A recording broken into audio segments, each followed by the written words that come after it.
Salve saudara-saudari yang terkasih. Selamat datang di Spiritus Vitae Channel, sebuah ruang refleksi dan pembelajaran iman Katolik. Hari ini kita akan menyelami topik yang sangat penting namun sering diabaikan, yakni bahaya ajaran sesat dalam sejarah gereja. Mengapa ajaran sesat bisa begitu berbahaya? Apa dampaknya bagi umat dan bagaimana gereja menanggapinya? Saudara-saudara terkasih, Yesus Kristus, Sang Sabda yang menjadi manusia, tidak meninggalkan satupun tulisan. Namun, ia meninggalkan gerejanya, yang dibangun di atas dasar para rasul. Para rasul lah yang menjadi pewarta utama ajaran itu.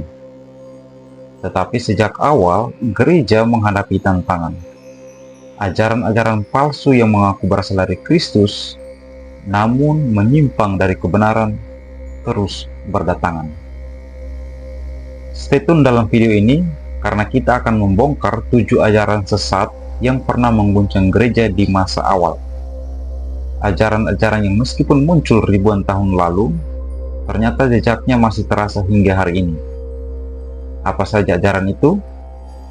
Bagaimana cara gereja menanggapinya? Dan apa bahayanya bagi iman kita sekarang? Yuk, kita mulai perjalanan iman kita menuju pemahaman yang lebih dalam. Subscribe. Kita mulai dengan ajaran sesat yang disebut Ebionisme. Ajaran ini berkembang di abad pertama dan kedua, berasal dari kelompok orang Yahudi yang menerima Yesus, tapi hanya sebagai manusia biasa. Mereka menolak bahwa Yesus adalah Allah. Bagi mereka, Yesus hanyalah nabi atau guru moral, bukan putra Allah. Saudara terkasih, ajaran ini berbahaya karena merusak dasar iman kita. Kita percaya bahwa Allah sendirilah yang datang menyelamatkan kita, bukan sekedar seorang manusia istimewa. Gereja sejak awal menolak ajaran Ebionisme. Para bapak gereja seperti Irenaeus dan Origenes menegaskan bahwa Yesus bukan sekedar manusia, melainkan Logos, firman Allah yang kekal. Dasar utamanya jelas, Injil Yohanes pasal 1 ayat 1 yang menyatakan firman itu adalah Allah. Meskipun tidak ada konsili khusus yang ditujukan untuk Ebionisme, gereja secara konsisten mengecam ajaran ini sebagai bidat karena menyangkal inti iman Kristen bahwa Allah sendirilah yang datang menyelamatkan kita. Saudara, yang kedua, Gnostisisme.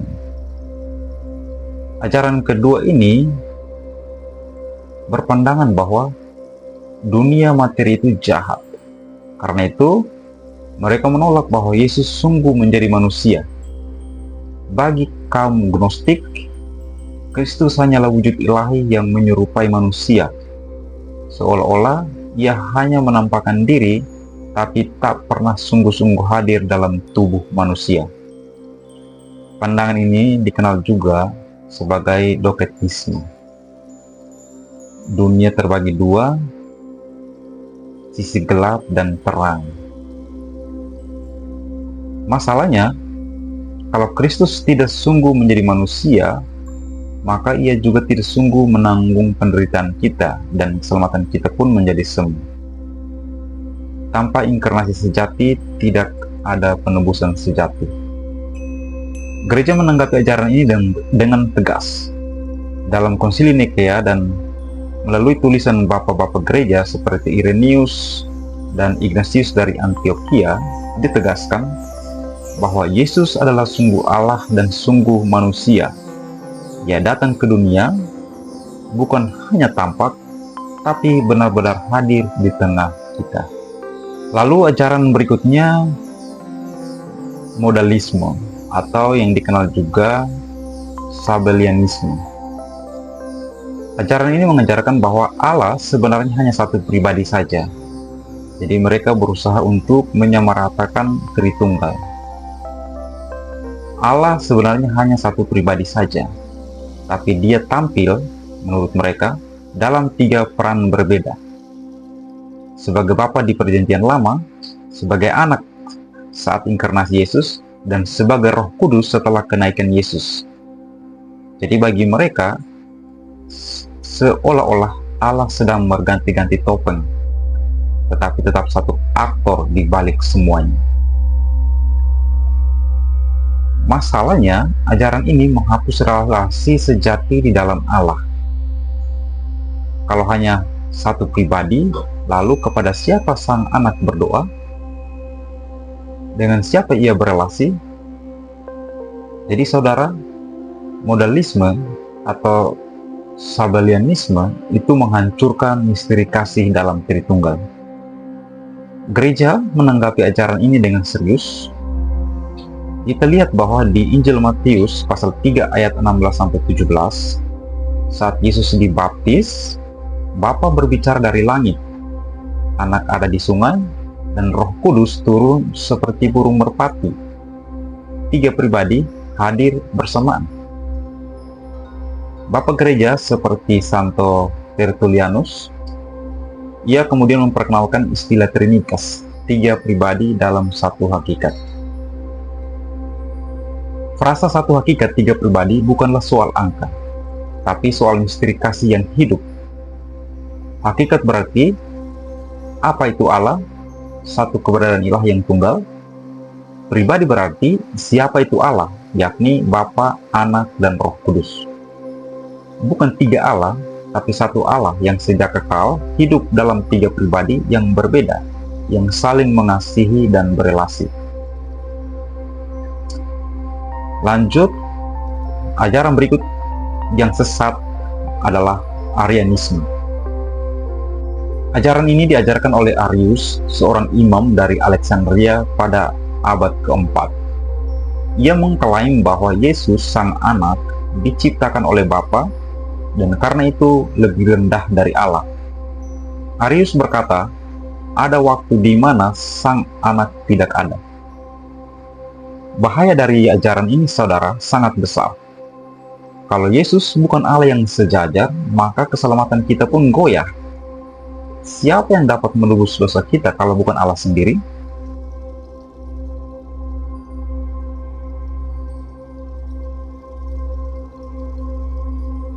Tahun 325, untuk menanggapi ajaran ini, Konsili Nikea diadakan. Dan di sanalah gereja menegaskan bahwa Yesus adalah sehakikat dengan Bapa, atau dalam bahasa Yunani disebut homousios tou patri. Artinya, Yesus memiliki hakikat ilahi yang sama dengan Allah Bapa. Bukan serupa, bukan hampir sama, tapi benar-benar satu dalam esensi ilahi. Ia bukan makhluk ciptaan yang luar biasa, yang superpower, bukan hanya utusan surgawi, tetapi Allah sejati dari Allah sejati, terang dari terang, yang bersama Bapa sejak sedia kala, sejak kekekalan. Dengan ini gereja secara resmi mengatakan bahwa ajaran Arius adalah sesat dan membela iman yang menyelamatkan, bahwa Yesus Kristus adalah Tuhan yang satu kodrat dengan Bapa dan karena itu layak menerima penyembahan yang sama. Ajaran sesat berikutnya datang dari seorang uskup di abad keempat bernama Apollinaris. Ajarannya adalah Apollinarianisme, menolak kodrat manusia Yesus secara penuh. Apollinaris, sang uskup, percaya bahwa firman Allah menggantikan fungsi jiwa dalam diri manusia. Saudara, ajaran ini berbahaya karena kalau Yesus tidak memiliki jiwa manusia, maka ia tidak mewakili kemanusiaan kita secara utuh. Padahal keselamatan kita hanya bisa terjadi jika seluruh keberadaan manusia, tubuh, jiwa, dan roh diselamatkan oleh Yesus. Gereja menanggapi ajaran ini melalui Konsili Konstantinopel I tahun 381. Gereja menegaskan apa yang tidak diambil oleh Kristus tidak diselamatkan. Yesus harus benar-benar menjadi manusia seutuhnya, bukan hanya tampak luar, tapi juga batin. Hanya dengan begitu, dia bisa menyembuhkan dan menebus seluruh keberadaan kita. Ajaran berikutnya Nestorianisme. Ajaran ini berasal dari seorang patriark dari Konstantinopel bernama Nestorius. Ia berusaha untuk memisahkan Kristus menjadi dua pribadi. Dia menolak gelar Theotokos untuk Maria, Bunda Allah. Menurutnya, Maria hanya melahirkan manusia Yesus, bukan Allah. Jadi, Nestorius berusaha untuk memisahkan Yesus menjadi dua pribadi, manusia dan ilahi. Bahaya dari ajaran Nestorius adalah, jika Yesus terbagi menjadi dua pribadi, maka tidak ada satu pribadi ilahi yang benar-benar mengalami penderitaan dan kematian demi menyelamatkan umat manusia. Gereja kemudian menanggapi ajaran sesat ini melalui Konsili Efesus tahun 431. Gereja menyatakan bahwa Yesus adalah satu pribadi dengan dua kodrat, yakni ilahi dan manusia. Dan Maria adalah Theotokos karena yang ia lahirkan adalah pribadi Allah yang telah menjadi manusia. Yesus bukan dua pribadi yang berdampingan, tapi satu pribadi Allah yang benar-benar menjadi manusia.